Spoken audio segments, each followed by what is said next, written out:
That's something I reflected on Friday afternoon on my show. The fact that YouTube is such a huge contender in modern media. We all know that, don't we? Its popularity certainly doesn't seem to be slowing down at all. With so many influencers and creators that are turning to the platform to bring in the views, basically.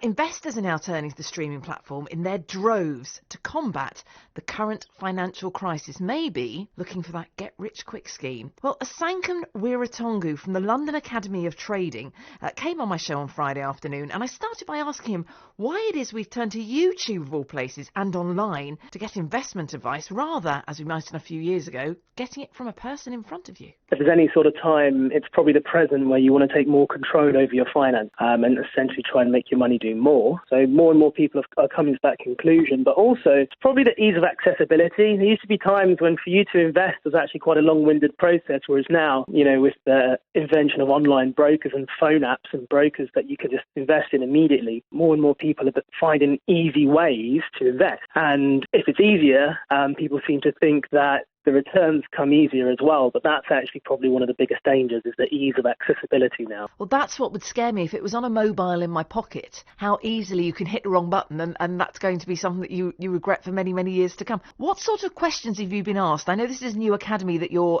involved in training people about, both the good things about this new world that's opening up and the opportunities, but also about the pitfalls. What sort of questions have you been asked by your clients and your customers who are wanting to invest that they come to you for? Yeah, that's a good question. I mean, I'd say 50% of our students at London Academy, people come to us because we are the longest accredited in London, but the main thing is they've probably already invested and made a few mistakes. Some people come fresh, some people have made mistakes, and so they kind of want to understand why they've made mistakes. And the bottom line is that investing is not easy. It takes a lot of due diligence and a lot of research. So you touched on, pressing the wrong button, but actually it's not the functionality, it's actually knowing what to do in the first place. And unfortunately, a lot of people are investing very quickly on their mobiles without doing the correct due diligence and wondering why they're not making money. And probably the worst thing is nowadays, I heard you talk about the concept of Bitcoin earlier today. People are investing money they don't have, or they can't afford to lose, and that's what's really dangerous. So people come to us, I think, with one question, which is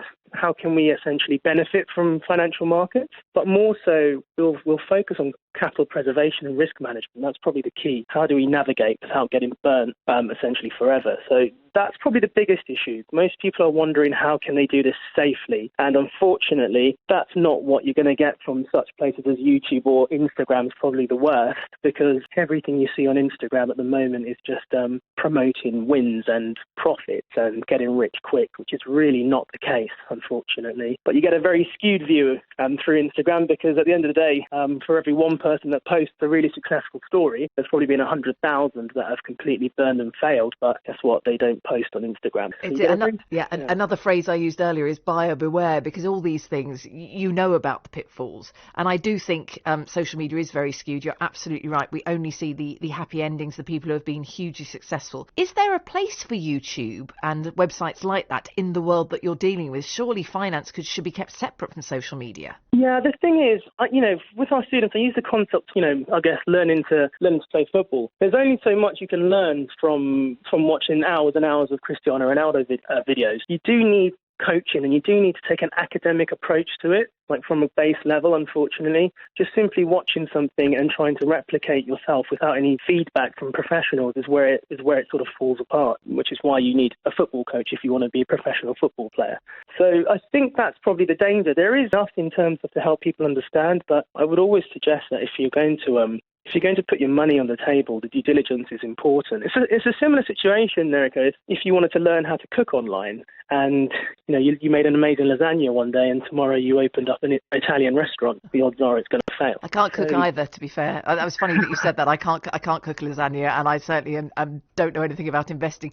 Bitcoin, that I did mention earlier in the show, blows my mind. It doesn't exist, yet people invest money in it. How can that make you money if you can't go into a shop and hold it in your hand and spend it? All beyond me. I definitely would need your help if I were going into this world, Asanka. So what exactly can people learn from this new well, I say new training academy, but you say the most established in London. Yeah, over 10 years we've been professionally accredited, actually.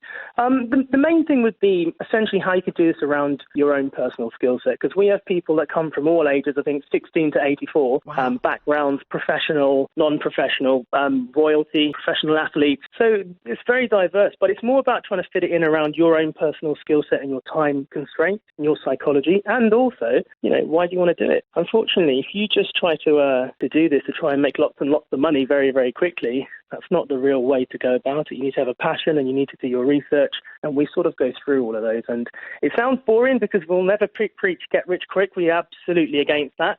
We take an academic, systematic approach to financial markets, which comes across boring, but at the end of the day, that's probably the correct way to do it. If you went into an investment bank now, you'll find that it's a far fetch from the Wolf of Wall Street. It's very much academic, it's very much systematic, it's very much calm and calculated. Unfortunately, that's not what people are really getting from Instagram at the moment.